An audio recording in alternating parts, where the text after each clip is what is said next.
Hey, what's up guys, Tycho here. In this video I'll be going over the UI overhaul and what this means to the older UI they've showed over these 2 years of blog posts, how they will add to the old UI and also might change the UI. They stated in the blog post July the 1st, the UI is also undergoing significant changes to support the new combat system, including dedicated UI elements for new features like stamina, blocking and signature moves. More on these in a bit. We are not ready to share these changes yet, which is why we disabled the UI.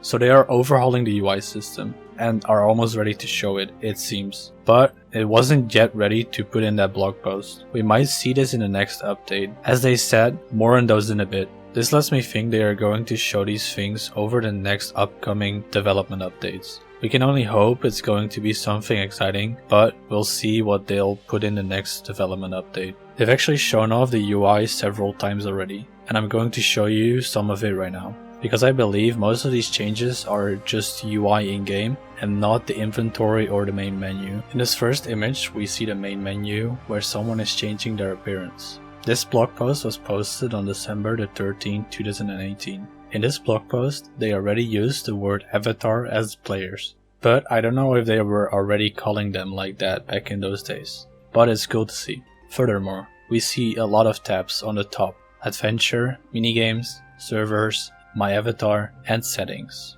If we look to the right, we also see community options like chat columns, how many friends there are online, and your personal account and your profile picture. We've seen they have added so many more player customizations over the past years. The next image, we see a map in Hytale. What we can see in this image, we are in the Temple of Gaia, called the Garden of Elements. And in this place, it seems you have to defeat the corrupted golem. This is what he looks like.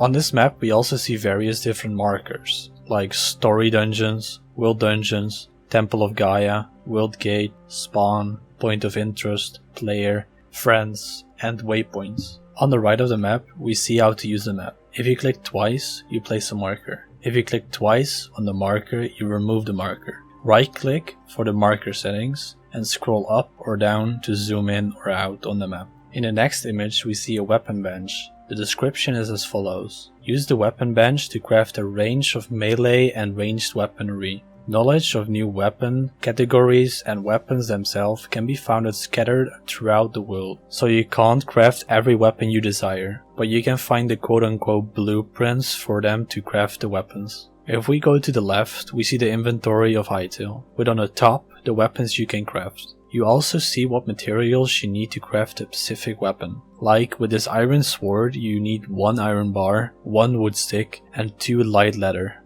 If we go one more to the left, we see the player and all his armor, trinkets and player stats. In the last image we see the concept art of tooltips of weapons. We see what rarity the weapon has, what damage it does, and what ability it will have.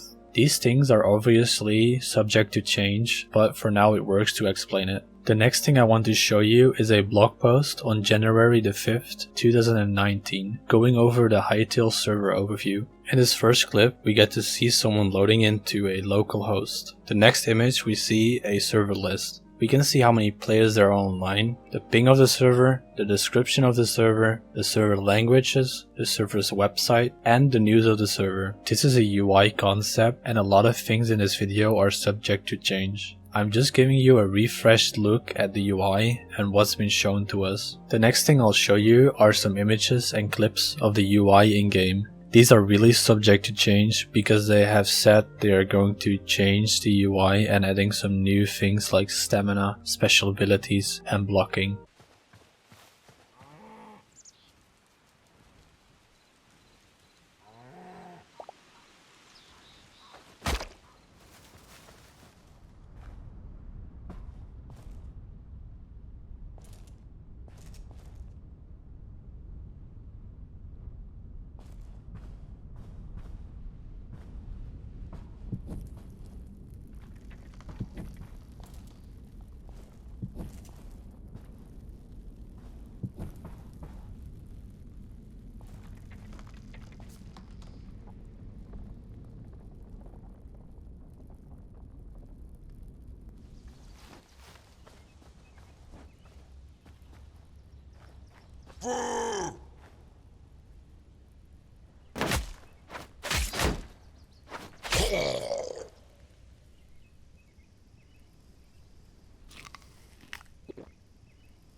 You can see the hotbar of 9 slots, with 2 extra. One slot is what it seems like for food, and the other one is your offhand. On the top of the screen you can see the direction compass with objectives. On the top right of your screen you can see objectives, and on the right of your screen you can see all the items you pick up from the ground. And on the bottom right you can see what it seems like a factions banner, quest book, map, inventory, and allies/friends. Some of these things I'm not sure about, but I'm sure about the map and the inventory, because they are really obvious. That's all for the video going over the UI overhaul. If you like these videos, leave a like and consider subscribing. We are so close to hitting my goal of reaching 50 subs by the end of the month, and I hope I'll see you guys in the next one. Peace.